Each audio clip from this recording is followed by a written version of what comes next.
Sejarah dan kisah-kisah pembangkangan Bani Israel. Sesampainya di depan Laut Merah, Bani Israel melihat Firaun yang marah mengejar mereka beserta Haman dan bala tentaranya. Bani Israel mulai ketakutan dan menyalahkan Nabi Musa karena mengajaknya keluar dari Mesir sehingga terhimpit di Laut Merah. Nabi Musa kemudian memukulkan tongkatnya, seketika terbelahlah Laut Merah sehingga bisa dilewati Nabi Musa dan Bani Israel.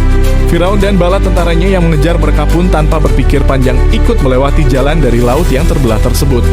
Namun ketika Firaun dan bala tentaranya berada di tengah jalan tersebut, Allah menutup kembali laut tersebut sehingga Firaun dan bala tentaranya tenggelam di dalam Laut Merah.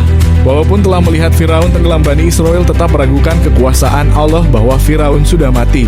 Allah kemudian mengeluarkan jasad Firaun dari laut sehingga Bani Israel melihat dengan mata kepala mereka sendiri bahwa Firaun sudah mati. Setelah menyeberang Laut Merah, Nabi Musa menaiki Bukit Tur Sina dengan ditemani 70 orang Bani Israel untuk menerima kitab Taurat dari Allah selama 40 hari lamanya. Tatkala sampai di atas bukit, ke-70 orang tersebut memaksa kepada Nabi Musa agar Allah mau menampakkan wujudnya di hadapan mereka secara langsung. Allah kemudian menghukum kekurang ajaran mereka dengan menurunkan petir kepada mereka sehingga menewaskan ke-70 orang tersebut. Kemudian Nabi Musa memohon kepada Allah agar ke-70 orang tersebut dihidupkan kembali karena mereka orang-orang yang paling baik imannya dari Bani Israel. Sementara itu Bani Israel yang ditinggalkan Nabi Musa di bawah Bukit Tur Sina diperdaya oleh Samiri dengan membuat patung anak sapi dari emas yang kemudian mereka sembah sama seperti sebelumnya. Nabi Musa sangat marah ketika kembali melihat kaumnya kembali menyekutukan Allah.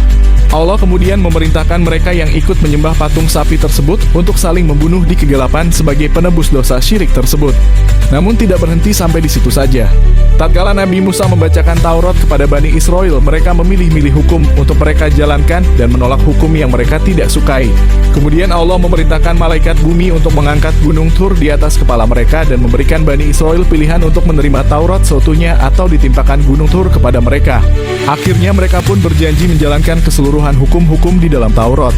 Selama perjalanan panjang menuju Baitul Maqdis, Bani Israel selalu mengeluh kepada Nabi Musa karena kepayahan mereka dalam perjalanan tersebut.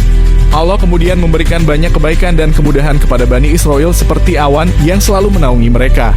12 mata air yang keluar dari tanah sehingga mereka tidak kehausan.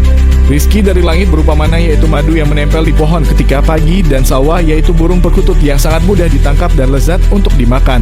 Walau begitu mereka tetap tidak mensyukuri nikmat-nikmat tersebut dan selalu mengeluh dengan meminta makanan yang lain dari jenis kacang-kacangan dan tumbuh-tumbuhan. Suatu waktu terjadi pembunuhan di kalangan Bani Israel yang tidak dapat ditemukan pelakunya.